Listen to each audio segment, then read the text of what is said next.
সারা জীবন সমাস পড়েও আমরা বুঝতে পারি না আসলে সমাস কি।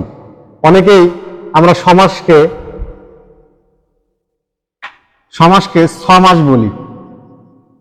6 মাস মানে 6 মাস, তার মানে 6 মাস পরেও সমাস শেখা যায় না। আর এই সমাস এমন একটি বিষয় যেখান থেকে এমন কোনো পরীক্ষা নেই যেখানে প্রশ্ন আসে না। প্রশ্ন আসবে না এটা বললে সে মানুষ না। মানে সমাজ থেকে প্রশ্ন আসবে আসবে আসবেই। সমাজ আমরা যেভাবে পড়ি বইয়ের নিয়মে এভাবে যদি পড়ি তাহলে কখনো সমাজ শেখা যাবে না।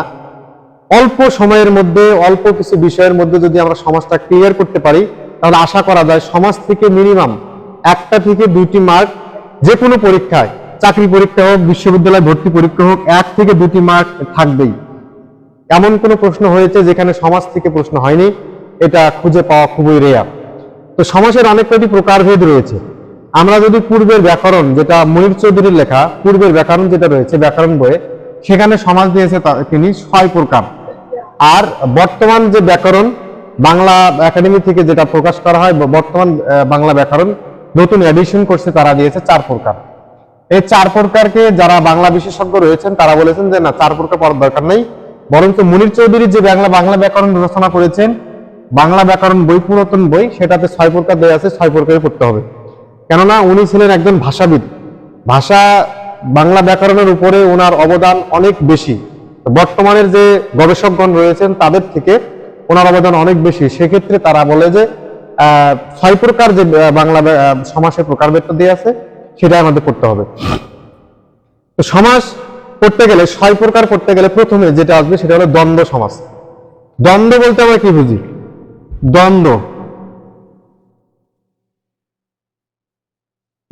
এমনিতেই বোঝা যায়। দ্বন্দ্ব মানে একটা মারামারির ব্যাপার আছে, দ্বন্দ্ব মানে একটা কনফ্লিক্টের ব্যাপার আছে। এখানে দ্বন্দ্ব মানে হলো মিলন বা ঝগড়া বলতে পারি। এইভাবে বোঝার সাথে দেয়া যায় যে একটি লোকের 2টি বউ আছে। এই যে দুটো দয়ের সাথেই বউ আছে, তার মানে লোকটার 2টো বউ। এই 2টো বউ থাকার কারণে, আর 2টো বউ যদি সতীন থাকে তাহলে সেই সংসারে কখনো শান্তি হয় না, সব সময় দ্বন্দ্ব লেগে থাকে। সেজন্য এই সমাজকে বলা হয় দ্বন্দ্ব সমাজ, মারামারির সমাজ, কাটাকাটির সমাজ, মিলনের সমাজ। যেমন যদি বলি যে বউ শাশুড়ি,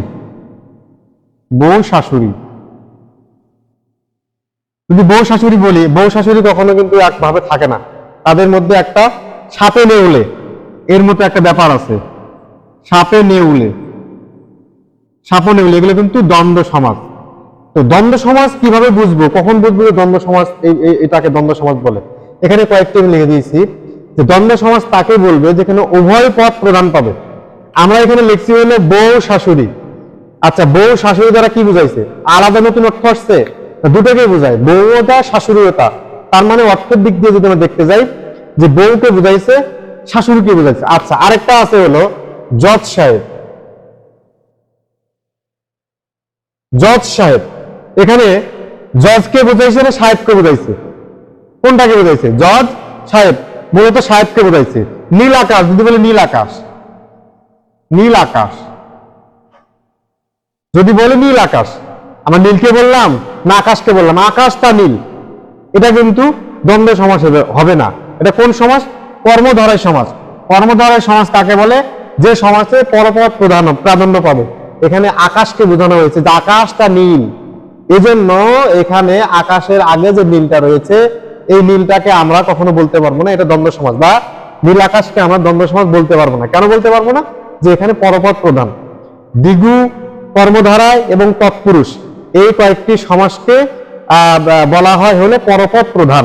বিতকে গাই পরপদের গান, এই কয়েকটি সমাসকে কি বলা হয়? কর্মধারায় সমাস।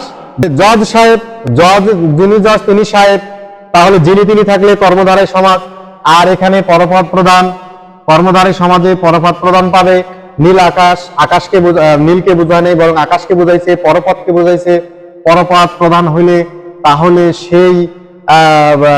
সেই সমাজটি হবে কর্মধারায় সমাস। আরেকটি যদি বলি বড় ভাই, আচ্ছা, বড়কে বোঝাইছে না ভাইকে বোঝাইছে? ভাইকে বোঝাইছে, ভাইটা বড়, তার মানে পরপদ প্রধান, পরের পদটা প্রধান পাইছে, এজন্য এটা হলো কোন সমাস? কর্মধারায় সমাস। আর এখানে বললো বউ শাশুড়ি, বউ যা শাশুড়ি দা, দা কুমড়ো, দা কুমড়ো, দা কুমড়ো, দা কুমড়ো কিন্তু পুরো মানে দুটোই আলাদা আলাদা, দা এবং কুমড়ো। ও দা ও কুমড়ো, দাকে বোঝায় নাই, কুমড়োকে বোঝায়নি, বরং দুটোকে একত্রিত বোঝাই হয়েছে। এজন্য এই দা কুমড়ো, এটার মধ্যে একটা শত্রু শত্রু ভাব আছে, কিন্তু সাপে নেউলে, সাপ বেজি একটা শত্রু শত্রু ভাব, বউ শাশুড়ি একটা শত্রু শত্রু ভাব। যদি আরেকটি আছে যে বাবা মা মিলনার্থক শব্দে যদি বলে বাবা মা, বাবা মা, বাবাকে বোঝাইছে না মাকে বোঝাইছে, দুজনকে বোঝাইছে, দ্বন্দ্বে উভয় পদ প্রদান পাবে। তাহলে দ্বন্দ্বে যদি উভয় পদ প্রদান পায়, বাবা মা, তারপর আপনার দা কুমড়ো, সাপে নেউলে, বউ শাশুড়ি, এগুলো সব হলো দ্বন্দ্ব সমাজ। দ্বন্দ্ব সমাজ কাকে বলবে? যে সমাজে উভয় পদ প্রাধান্য পাবে। 2, ব্যাস বাক্যে ও এবং আর থাকবে।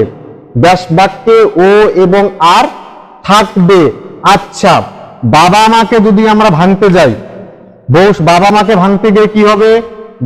বাবা মার যদি আমরা ব্যাস বাক্য করি, ব্যাস বাক্য কি থাকবে? বাবা,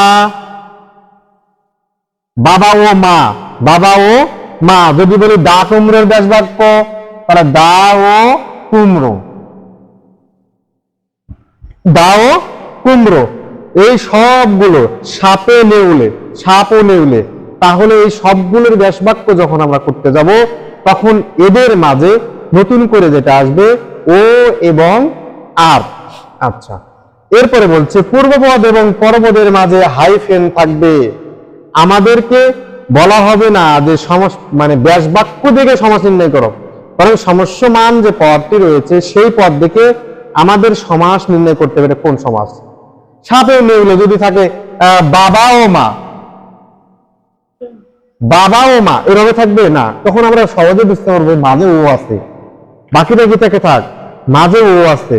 তাহলে ও যদি থাকে, ও থাকলে আমরা বুঝতে পারবো এটা দ্বন্দ্ব সমাস।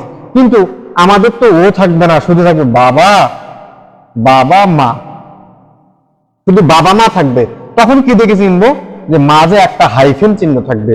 যখনই একটা হাইফেন চিহ্ন থাকবে, তখন আমরা ওটা বুঝে নেব ওটা কোন সমাস, ওটা হলো দ্বন্দ্ব সমাস। তাহলে দ্বন্দ্ব সমাজ পূর্বপদ, পূর্বপদ এটা হলো বাবা, বাবা হলো পূর্বপদ এবং মা হলো পরপদ। পূর্বপদ এবং পরপদের মাঝে একটা হাইফেন চিহ্ন থাকবে। এরপরে বলছে উভয় পদে সমান বিভক্তি থাকবে। উভয় পদে যে সমান বিভক্তি, ও এটা হলো দ্বন্দ্ব সমাজের মূল বিষয়। এই বিষয়ে দ্বন্দ্ব সমাজের এই বিষয়টা যদি জানা যায়, তাহলে বোঝা যাবে দ্বন্দ্ব সমাজ একেবারে ইজি, একেবারে সোজা।